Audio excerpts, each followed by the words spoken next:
Well, a new survey released this past week suggests that many Canadians don't have a lot of wiggle room when it comes to covering their monthly mortgage costs. The online Leger poll, commissioned by online mortgage marketplace RateFilter.com, spoke to more than 1,500 Canadians this month, and it found that more than half would miss their mortgage payment within 3 months if they lost their primary source of income. 16% of mortgage holders wouldn't last a month. The Canadian Mortgage and Housing Corporation recommends spending no more than 30% of pre-tax income on housing, and yet the survey found that 62% of Canadians exceed that guideline. For more on the survey, we're joined live by Andy Hill, the co-founder of RateFilter.ca. So let's talk a little bit more about these results. 3 weeks, is that 3 months, is that people won't be able to pay their mortgage that they agreed to with their bank because they lost their job.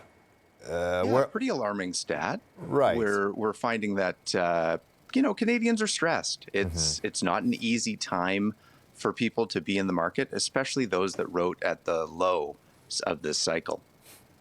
And so, where would other people get, like the other 50%? They go, oh, they'd be absolutely fine. Are they pulling payments for their mortgages from their savings account, RRSPs? Like, where's that coming from? Yeah, I think that would be savings.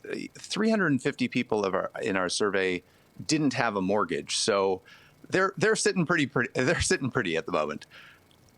And so Canadian Mortgage and Housing Corporation recommends spending 30% or less of pre-tax income on housing, but it says 62% say they pay more than that. I don't know anybody who reaches 30% of their gross income right now when it comes to their payments. Is that a reality right now?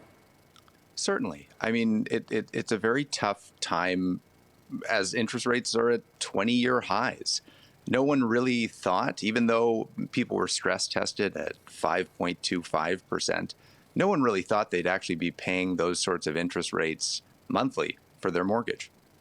Right. I anecdotally for myself, I bought in 2020, and I vividly remember the mortgage person I spoke with at a bank I won't name, who looked me straight in the eyes and said, take variable. It's going to be like this for, quote, a while. A while.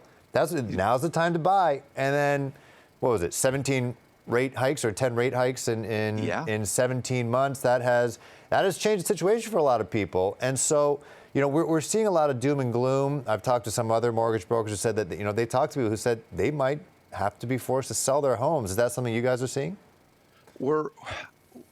Canadians are close to their breaking point. We're also getting close maybe to what could be a top of this cycle. I mean, I've been wrong on this through the whole cycle. Most people didn't think we'd be here. So it's going to be tough to know. But right now, the markets are pricing in a 3% chance that the Bank of Canada raises rates by December. So that's 2 meetings. And there's a 3% chance in the markets right now. So those are promising statistics, but they don't really provide a lot of relief for Canadians that will be, they're already at this breaking point. And so for those who are, maybe you mentioned, you said like 350 people that you spoke with don't even have a mortgage. They could just be either staying with their parents, pocketing that money, or paying rent right now. They feel like they may have been shut out of the market completely, because now I was talking to my brother about this, another anecdote here. Back in 2020, $1 million, 1.1 for a house, like, whoa, you should get it on there. They're giving away money. But now $1 million actually feels like you need to have some serious money now. So $1 million home is $1 million now. Before it was like, oh, that's cheap. And so do some people that you chatted with feel like maybe buying a home, at least in this province, is just not in the cards? Certainly. I mean, we've seen a lot of people, we've seen Alberta's markets going gangbusters right now. Calgary's busy, Edmonton is busy. Ontario, BC, where I am, as you can see, it's a little dark, is also a slow market at this time. So migration within Canada, certainly a possibility. I mean, you can get a great house in Lethbridge for $300,000. That's something. And so to get, I don't know if you're into the real estate, but how do people even make that move? Like that's a big move for a lot of people. That's a big move. That's a big move. And as you know, jobs are centrally located around Southern Ontario and around us in the Lower Mainland.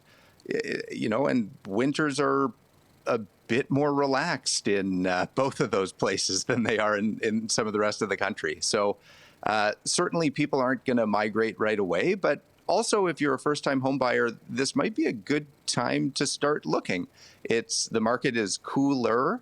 There's maybe less people out there at the open houses every week.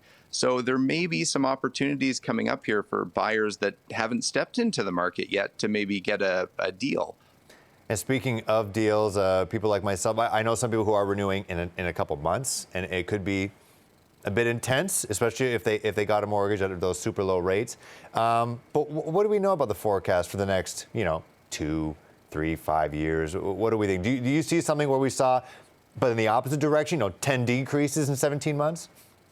I don't think we're going to have that sort of level of decreases. I mean, we can hope. And I mean, just barring any economic catastrophe, the central banks will probably try to keep rates higher for slightly longer, but it'll be a gradual decrease. I'd say that where we had interest rates since about the financial crisis was almost like holding a beach ball underwater. And, finally that beach ball just jumped up, and it's very hard to say, hey, how high is this beach ball going to go? And then how slowly is this beach ball going to come down? We've still got record low unemployment, which is great, in relation to our survey specifically. So we're going to have to see kind of where that goes over the next, call it 1, 2, 3, 5 years to see what central banks have to do to create a stimulative economic situation. All right, Andy Hill, thank you very much for chatting with us. It's not even 7:30 your time, so we appreciate you chatting with us here on a Sunday morning. Thanks so much for having me. Of course. Have a great day. Yes, you too. Bye.